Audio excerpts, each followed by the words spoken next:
হাবিলদার কালকে যে একটা ফাইল দিছিলাম লিখে টেকে দিছো নি? আচ্ছা আচ্ছা স্যার স্যার আমার বই নিয়ে দিন স্যার। আস্তে আস্তে, আরে শান্ত, আস্তে আস্তে। আরে কি হইছে সব ঘটনা আমার খুললে কও। স্যার আমি দুদিন এসে বিয়ে করছি, আমার বউ লয়ে গেছে গা বাগায়া। বাগাই নিছে কেডা? কালো সুরা। আ এ আচ্ছা তুমি 1 মিনিট দাঁড়াও, আমি ওখানে কেস লিখতাছি।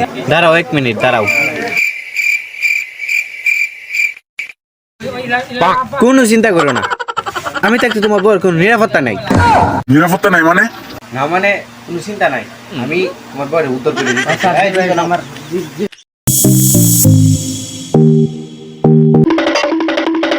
এই আসে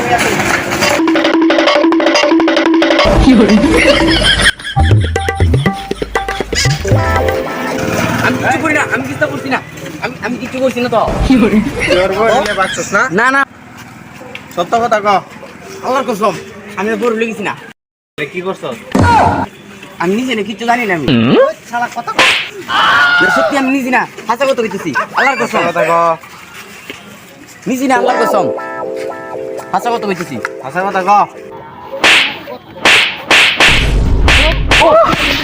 সত্য কথা ক। কইতেছি এই দাঁড়াও ক।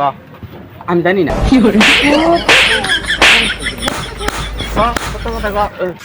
ওহন যদি সত্য কথা না কস গরম দিয়া দিমু।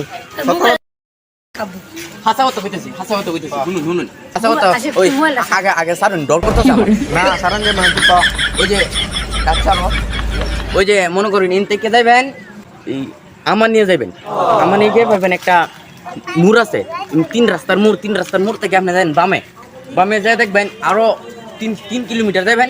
3 কিলোমিটার গিয়ে দেখবেন একটা বড় একটা স্টেডিয়াম আছে। এই স্টেডিয়ামের পাশে দা একটা চার দোকান আছে।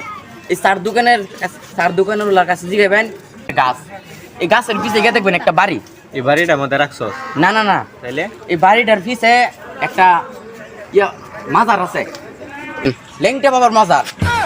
তার মানে বাজারের কাছে? না এই মাজারের মধ্যে এই বাবা যে দোয়া করে আল্লাহর কাছে, সেই দোয়াই কবুল হয়ে জায়গা। এই বাবা খুব গুণী, এই বাবার অনেক গুণ। এই বাবার যে দোয়া করে আল্লাহর কাছে, সেই দোয়াই কবুল হয়। এই বাবার না তার মানে এই বাবার কাছে রাখি আইছস? না, তাইলে? এই বাবার কসম কে কইতে আমি জানি না। এ শালা